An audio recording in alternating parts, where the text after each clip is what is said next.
Hola, bienvenidos a Esquina Literaria. Soy Yolanda Miranda y les estoy compartiendo la lectura de este libro ¿De qué te arrepentirás antes de morir? Los 5 mandamientos para tener una vida plena. Déjenme en los comentarios qué les está pareciendo esta lectura. Ya la llevamos un poquito avanzada. Ya casi llegamos a la mitad de este libro. Espero que les esté gustando. Recuerden suscribirse al canal, compartir la lectura, seguirme en mis redes sociales. El día de hoy vamos a leer el lamento número 3. Recuerden que son 5 lamentos. Este dice así: ojalá hubiese tenido el valor de expresar mis sentimientos. Para tratarse de un hombre de 94 años que se estaba muriendo, Joseph tenía muy buen aspecto cuando nos conocimos. Era una persona amable con una sonrisa encantadora, que a veces le daba un aire de chico joven. Su sentido del humor, sutil pero muy vivo, hizo que enseguida le cogiese cariño. Su familia había decidido no decirle que se estaba muriendo. A mí me costaba aceptarlo, aunque intenté respetar su decisión todo lo que pude, pero a lo largo de las semanas siguientes su enfermedad progresó rápidamente y resultaba imposible ignorarlo. Ya no era capaz de mantenerse en pie por sus propios medios. Cada día que pasaba dependía más de mis fuerzas. No hacía falta que nadie le dijese que estaba enfermo, quedaba de manifiesto cada vez que intentaba levantarse o sentarse, y también quedó claro que ambos lo sabíamos sin necesidad de hablarlo. Así que mientras la familia prolongaba la farsa, Joseph se iba dando cuenta de su situación. Era un hombre gravemente enfermo. Tomaba medicación para paliar sus dolores dentro de lo posible, pero como le sucede a mucha gente, entre sus efectos secundarios estaba el de la oclusión intestinal. También hay medicamentos para regularla, pero en su caso no funcionaban, así que tenía que ayudarle con su tránsito intestinal, introduciéndole el medicamento por el recto al pobre Joseph. Cuando estás tan enfermo, la intimidad desaparece y la dignidad también. Joseph tenía que volverse en la cama para que le insertase el tubito. Por supuesto, traté de quitarle hierro a la situación y me vi pronunciando palabras que más adelante repetiría muchas veces a otras personas. Todo empieza con la comida y la caca, Joseph, y todo acaba igualmente con la comida y la caca, le dije en un tono ligeramente jocoso. Trabajar con quienes iban a morir me puso de nuevo en contacto con los ciclos de la vida. Lo que hace que un bebé esté a gusto al principio de su vida es la comida y la expulsión de heces y ventosidades. Al final de la vida, lo que todo el mundo pregunta respecto a la persona que está muriéndose es si come bien y si los intestinos le funcionan correctamente. Todos respiran tranquilos cuando la persona que se está muriendo, que toma potentes calmantes, por fin consigue poner sus intestinos en funcionamiento, lo que alivia sus otros dolores. Ese era el caso de Joseph y su familia, cuando salió disparado hacia el inodoro poco después y vivió con gran alivio una explosión en su trasero. Desde luego a mí también me tranquilizó, no solo porque se encontraba más a gusto, sino porque era la primera vez que aplicaba este método y había funcionado. Uno de sus hijos vivía en un barrio cercano y venía a verlo diario, otro vivía en otro estado, y su hija residía en el extranjero. Todos los días Joseph pasaba un rato charlando con su hijo, fundamentalmente sobre las páginas de economía del periódico, hasta que Joseph se cansaba, lo cual sucedía al poco tiempo porque su salud se estaba deteriorando muy rápidamente. Su hijo me gustaba, aunque no sentía que nuestra conexión fuese muy intensa, pero no tenía ningún motivo para que no me cayese bien. Cuando más adelante le comenté a Joseph que su hijo era un hombre agradable, me respondió: solo le interesa mi dinero. Como yo prefería tratar a las personas directamente en función de lo que veía, intenté que este comentario no influyese en mi opinión sobre su hijo. A lo largo de las siguientes semanas, Joseph me contó muchas historias, en particular sobre lo mucho que le gustaba su trabajo. Su mujer Gisela y él eran supervivientes del Holocausto y habían conseguido llegar a Australia tras su liberación. De tanto en tanto en la conversación se colaba el tema del tiempo que había pasado en los campos, pero no lo forcé. Yo estaba allí para escucharle, no para decidir, y era evidente que no hablar del tema hacía que la vida fuese más fácil para ambos. Traté de empatizar con la situación todo lo que pude, aunque no quería ni imaginar cuánto dolor llevaban a cuesta los dos. Sentía una gran compasión por ellos. Joseph y yo nos llevábamos bien, y las historias sobre otros temas fluían sin problemas. Teníamos un sentido del humor parecido, y ambos éramos de carácter tranquilo, así que nos caíamos bien. La brecha generacional no tenía demasiada incidencia en el fluir de nuestra conversación, que se hacía más intenso cada día que pasaba. Mientras tanto, Gisela le traía alimentos constantemente y le animaba a que comiese, y aunque Joseph apenas era capaz de probar bocado, ella seguía preparando unas cantidades enormes de comida. Probablemente esto se debía en parte a la costumbre y por otra tenía que ver con el estado de negación por parte de ella. De alguna manera la familia había conseguido convencer al médico de Joseph de que no le contase que se estaba muriendo. Era un estado de negación generalizada. Pero no solo no le estaban diciendo la verdad sobre su enfermedad y su inevitable deterioro, sino que intentaban convencerle de que estaba mejorando. Vamos, Joseph, come algo. En poco tiempo estarás mucho mejor, le decía Gisela una y otra vez. Ella también me daba pena. Tenerle tanto miedo a la verdad debe ser una carga muy pesada. Para entonces Joseph ya solo podía tomar un yogur al día y estaba tan extremadamente débil que ni siquiera era capaz de caminar hasta el salón sin ayuda, pero seguían diciéndole que se pondría bien enseguida. Yo seguí callada al respecto hasta que Joseph sacó el tema directamente. Gisela acaba de irse de la habitación. Joseph estaba reclinado mientras yo le daba un masaje en los pies, algo que nunca había probado en toda su vida, pero a lo que se había acostumbrado con gran deleite en las últimas semanas. Me encantaba mimar a la gente que cuidaba, y quizá esa sea la razón por la que llegábamos a tener tan buena relación. Muchas de las conversaciones que tenía con ellos se daban mientras les masajeaba los pies, les cepillaba el cabello, les rascaba la espalda o les limaba las uñas. «¿Me estoy muriendo, verdad, Bruni?», preguntó cuando su mujer ya hubo salido. Lo miré con ternura y asentí. «Sí, Joseph, así es». Él asintió a su vez aliviado por saber que le estaba diciendo la verdad. Después de mi experiencia con la familia de Stella, de ninguna manera iba a volver a mentir de ahora en adelante. Se quedó un rato mirando por la ventana mientras el masaje de pies continuó en un agradable silencio. Gracias por decirme la verdad, me contestó finalmente con su marcado acento. Sonreí ligeramente y asentí. Permanecimos en silencio durante un par de minutos y después volvió a hablar. No son capaces de aceptarlo, dije en referencia a su familia. Gisela no puede enfrentarse al dolor que le produce hablar contigo del tema. Lo superará, pero ahora simplemente no puede hablar de ello. Él se quedó tranquilo al conocer su situación y yo me quedé también tranquila, por haber sido sincera. Entonces añadió, no me queda mucho, ¿verdad? Creo que no, Joseph. ¿Meses? ¿Semanas? Preguntó. No lo sé a ciencia cierta, pero yo diría que tan solo unas semanas o unos días. Esa es la sensación que tengo, pero realmente no lo sé. Le dije con sinceridad. Asintió y volvió a mirar por la ventana. Muy poca gente puede predecir exactamente cuándo alguien va a morir, a menos que esa persona esté claramente en sus últimos días, pero era algo que los enfermos y sus familias siempre preguntaban, a veces insistentemente. A estas alturas yo empezaba a ser capaz de estimar el grado de declive de cada persona y también de prever lo rápido que podían cambiar las cosas. Muchas veces parecía que los clientes experimentaban una breve mejoría antes del empeoramiento definitivo. Mi éxito como cuidadora se fundamentaba en que trabajaba de manera intuitiva, y así fue también como respondí a la pregunta de Joseph, aunque lo hice un poco a regañadientes. No quería mentir y decirle que le quedaban meses de vida cuando saltaba a la vista que no era así. Terminé con el masaje de pies y me puse yo también a mirar por la ventana. Un rato después rompió el silencio. Ojalá no hubiese trabajado tanto.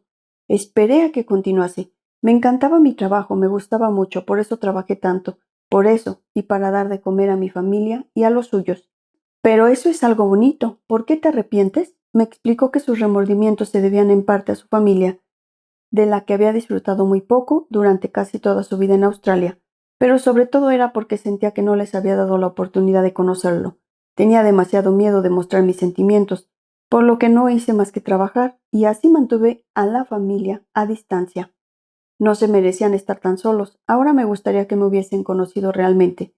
Joseph me dijo que hasta esos últimos años no sabía realmente quién era él, así que tampoco tenía claro que los demás hubiesen tenido ninguna responsabilidad real de conocerlo. Había tristeza en sus preciosos ojos mientras hablábamos de lo difícil que es romper con las costumbres en las relaciones y lo importante que es que éstas alcancen todo su potencial. Me dijo que sentía que había perdido la oportunidad de establecer una relación afectuosa y cercana con sus hijos. Lo único que les había enseñado con su ejemplo era a ganar dinero y a valorarlo. ¿Para qué sirve todo eso ahora? Suspiró. Bueno, traté de razonar con él. Conseguiste lo que querías. Los has sacado adelante como querías. Una lágrima solitaria rodó por su mejilla. Pero no me conocen. No me conocen. Lo miré con ternura. Y quiero que me conozcan, dijo entre lágrimas. Permanecí en silencio viendo cómo lloraba. Un instante después le sugerí que aún no era demasiado tarde, pero no estaba de acuerdo. Se encontraba demasiado débil para hablar. Durante largo rato y solo eso ya habría complicado las cosas. También reconoció que no sabía cómo hablar con ellos sobre sentimientos tan profundos. Me ofrecí para ir a buscar a Gisela y a su hijo, a incorporarlos a nuestra conversación, pensando que quizás sería todo más fácil si yo estaba presente, pero negó con la cabeza y se enjugó las lágrimas. No, es demasiado tarde. No le digas que sé la verdad. Todo será más fácil para ellos si siguen pensando lo mismo. Yo ya sé que me estoy muriendo. Está bien así. Joseph tenía casi la misma edad que mi querida abuela cuando falleció. Aunque sus vidas habían sido totalmente diferentes por algún motivo, yo me sentía cómoda en la compañía de personas de esta edad, pero mi abuela y yo hablábamos de la muerte sin problemas. Me decía que era más fácil hacerlo conmigo que con algunos de sus propios hijos. Su hermano gemelo y ella habían sido los mayores de 11 hijos. Tenía 13 años cuando su madre murió y tuvo que criar ella sola a todos sus hermanos. Su padre era, según sus propias palabras, un hombre duro. Otras veces también decía de él que era un chucho. Les daba de comer, pero poco más. Desde luego, nada de amor. Alrededor de un año después de que muriese su madre, también falleció la menor de sus hermanas, una criatura llamada Charlotte. Tras ocuparse de todos sus hermanos, mi abuela tuvo que criar a sus 7 hijos, incluida mi madre. Cuando nací con una masa de pelo oscuro rizado y ojos grandes y curiosos, mi abuela vio en mí la viva imagen de Charlotte, y eso hizo que nuestra conexión fuese muy estrecha desde el primer día. Todos nos poníamos muy contentos cuando venía de visita. A los niños les encantaban las visitas y nosotros no éramos una excepción. Mi abuela no pasaba del 1,5 metros, pero se trataba de una mujer dinámica y asombrosa. Para ella la educación resultaba fundamental. Era muy comprensiva y sentí por mí un amor incondicional. Un buen ejemplo de ello, entre muchos otros, se produjo cuando mi madre estuvo en el extranjero con su hermana gemela, disfrutando de unas bien merecidas vacaciones, justo cuando mi padre tenía que pasar varios días trabajando fuera. La abuela vendría a casa a cuidar de nosotros. Yo tenía entonces 12 años, a punto de cumplir 13, y estaba en mi primer año de instituto en el colegio de monjas. El edificio se encontraba oculto tras gruesos muros de ladrillo de 3 metros de altura, y aunque algunas de las monjas eran encantadoras, la madre superiora era un hueso duro, conocida no muy afectuosamente como cara de hierro. Las alumnas mayores ya nos habíamos prevenido desde el primer día, aunque si pienso en ella ahora, siendo ya adulta y no me dejo influenciar por los rumores, reconozco que es posible que bajo esa dura fachada se escondiese una mujer encantadora. Al menos eso quiero pensar. Pero debo decir que mientras estuve allí, dirigió el colegio con mano firme. No la vi sonreír ni una sola vez. En ese primer año de instituto era evidente que una parte de mí buscaba algo distinto y acabé haciéndome amiga durante una breve temporada de 2 de las chicas más duras de la clase. Yo era una niña bastante buena y apenas había llamado la atención de la madre superiora hasta entonces. En el descanso de mediodía subíamos a un árbol, saltamos la valla, corrimos hasta el pueblo y entramos en una tienda donde cada una robó un par de pendientes con nuestras iniciales. La confianza que nos dio ese primer éxito nos hizo entrar en la tienda de al lado y robar un pintalabios. Mientras lo saboreaba en los labios y me congratulaba de lo bueno que era el material, noté que una mano grande me cogía del hombro y una voz me decía: «¿Me lo vas a devolver? Gracias». Con las piernas casi paralizadas por el miedo, nos llevaron a mí y a una de las niñas al despacho del encargado de la tienda. La otra había conseguido escapar. Llamaron a la madre superiora, que nos estaba esperando en el colegio, dándose golpecitos con una regla en la mano cuando volvimos avergonzadas. «A mi despacho», dijo con firmeza. «Sí, hermana», respondimos apocadamente al unísono. Si hubiésemos tenido rabo, lo habríamos llevado entre las piernas. El trato al que la tienda llegó con el colegio era que no presentaría una denuncia, pero a cambio teníamos que ir a casa y contarle a nuestros padres lo que habíamos hecho, y ellos tenían que llamar a la madre superiora para confirmar que se lo habíamos dicho. Además, nos prohibieron hacer deporte durante todo un trimestre, cosa que nos hizo polvo porque estábamos locas por el deporte. También tuvimos que soportar una docena de golpes con la regla en la parte trasera de las piernas. Era una mujer estricta. Como mi madre estaba en el extranjero y mi padre volvía a casa a finales de la semana, yo estaba aterrada. Yo era una niña sensible y dulce, y cualquier persona con una voz potente me daba miedo. Pero también estaba mi abuela, así que me quedé a solas con ella, y con un temblor en el labio, me escuchó impertérrita, sin interrumpirme, y esperó a que terminase, con los ojos enrojecidos por el llanto. «¿Y bien, lo vas a volver a hacer?», preguntó. «No, abuela, te lo prometo», respondí solemnemente. «¿Has aprendido la lección?». «Sí, abuela. No volveré a hacerlo», le aseguré. «Vale, dijo finalmente. No se lo contaremos a tu padre. Yo llamaré al colegio mañana. Y eso fue todo, bendita sea. Pero el miedo que sentí a raíz del incidente fue tan enorme que no solo no volví a robar nada en mi vida, sino que tampoco fui capaz de volver nunca a esa tienda. Años más tarde, cuando ya había terminado el instituto, me fui del pueblo donde me había criado. Incapaz de esperar más para abrir las alas, acepté el primer trabajo que me ofrecieron, en un banco cerca de la casa de mi abuela en la ciudad, a 5 horas de distancia. Vivir con mi abuela y con mi tía era lo más práctico.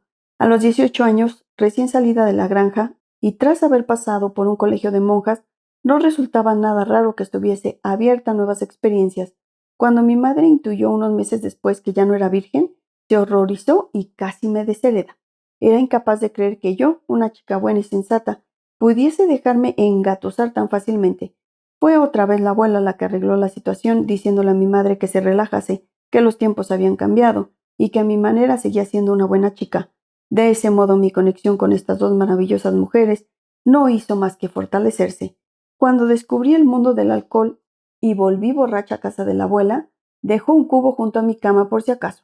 Era una mujer sabia, tolerante y tuvo un papel enormemente positivo en mi vida, y también sintió un gran alivio cuando, a una edad razonablemente temprana, anuncié que el alcohol no era lo mío.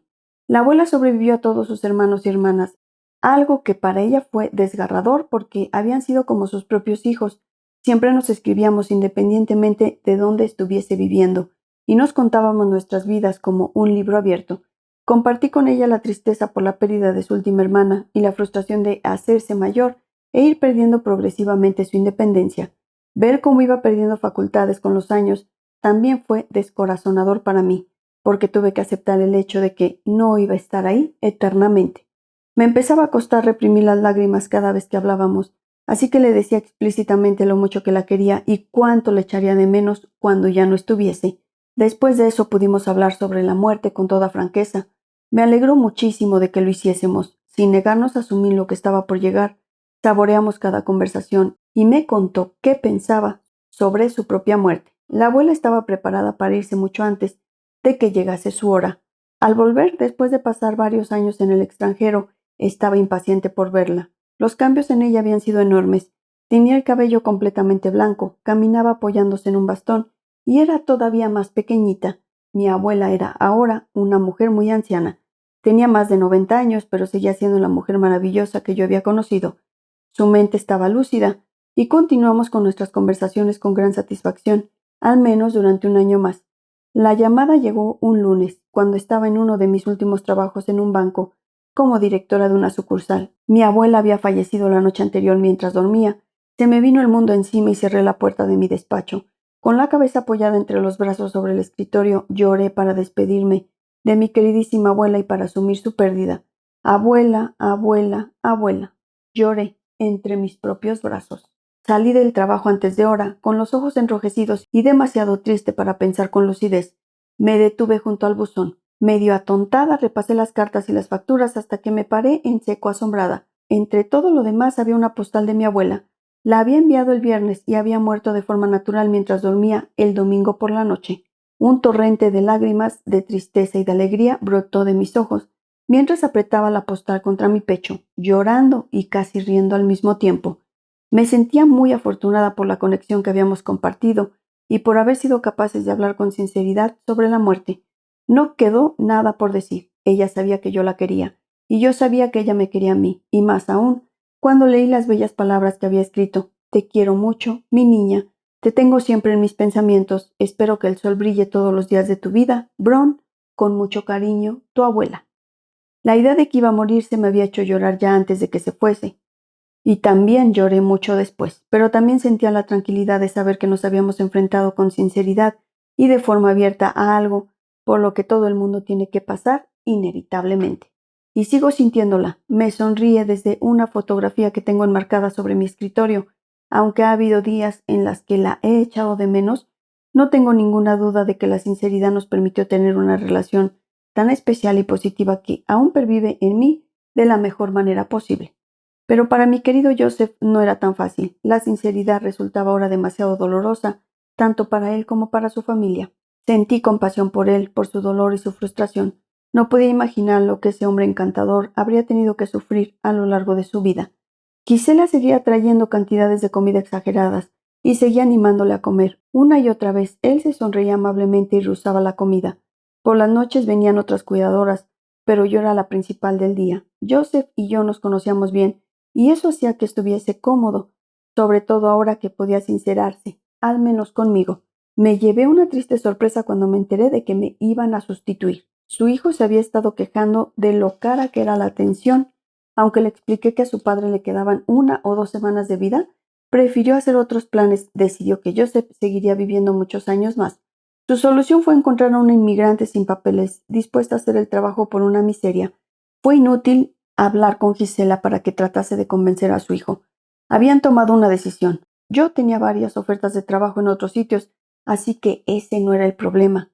El problema era que Joseph finalmente había podido hablar conmigo y se sentía cómodo. Su felicidad debería haber sido lo prioritario durante sus últimas semanas de vida.